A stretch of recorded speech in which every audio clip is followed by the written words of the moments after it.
पिछले वीडियो में हमने जाना कि 1971 में भारत के संविधान में 25वां संशोधन हुआ, जिसमें श्रीमती इंदिरा गांधी जी ने नए आर्टिकल को ऐड किया जिसे 31C के नाम से जानते हैं। इसमें 2 क्लॉज ऐड किए गए, जिसमें 31C क्लॉज 2 के बारे में हमने बात किया।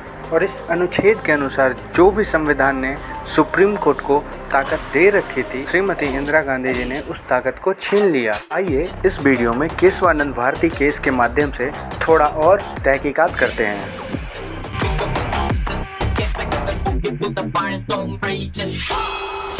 एक फेमस केस है Keshavananda Bharati case, landmark case माना जाता है इसको। बात है 24 अप्रैल 1973 की।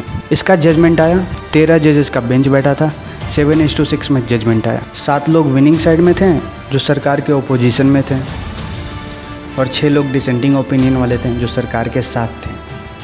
आगे बढ़ने से पहले एक छोटा सा चीज़ समझ लीजिए। चीफ जस्टिस ऑफ इंडिया जो है ना, इनका सीट जो होता है वो एक कन्वेंशन से फील होता है। मतलब सुप्रीम कोर्ट में जो सबसे सीनियर मोस्ट जज रहेंगे वो ही CJI का पद संभालेंगे, ऐसा था। तो जब ये केशवानंद भारती केस का जजमेंट आया तो उस समय SM Sikri chief justice of India थे, बट अगले दिन ही उनका रिटायरमेंट होने वाला था। तो कन्वेंशन के हिसाब से क्या होता, उनके बाद जो सीनियर मोस्ट जज हैं वही चीफ जस्टिस ऑफ इंडिया बनेंगे। तो ऐसे में SM सिकरी के बाद जस्टिस ग्रोवर थे, जस्टिस हेगड़े थे, जस्टिस सेहलत थे। ये तीनों सीनियर मोस्ट थे, लेकिन ये तीनों इंदिरा जी के अपोजिट में थे, उनके खिलाफ थे। इसीलिए उन्हें चीफ जस्टिस ऑफ इंडिया नहीं बनाकर एक जूनियर अजीत नाथ रे को चीफ जस्टिस ऑफ इंडिया बनाया गया, जो सरकार के साथ थे। उन 3 जजों ने, जो सीनियर मोस्ट हैं, उन सब ने रिज़ाइन कर दिया, क्योंकि सीनियर के रहते एक जूनियर को चीफ जस्टिस ऑफ इंडिया नहीं बनाया जा सकता, और अगर बनाया गया तो उसे अनलॉफुल माना जाएगा, और ये ना हो इसलिए उन 3 जजों ने रिज़ाइन कर दिया।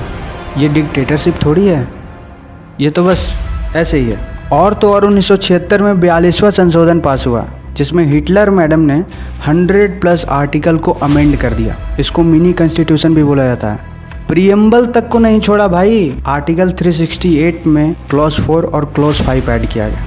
अब देखिए, आर्टिकल 368 क्लॉज 4 कहता है जितना भी अमेंडमेंट हुआ है 368 को यूज़ करके, उनमें से किसी का भी जुडिशियल रिव्यू नहीं होगा।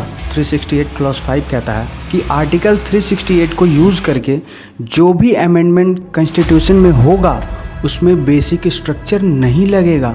क्यों भाई, तुम्हारा 9 शेड्यूल रहेगा, तुम्हारा सारा बकवास भी रहेगा, लेकिन ये बेसिक स्ट्रक्चर नहीं लगेगा।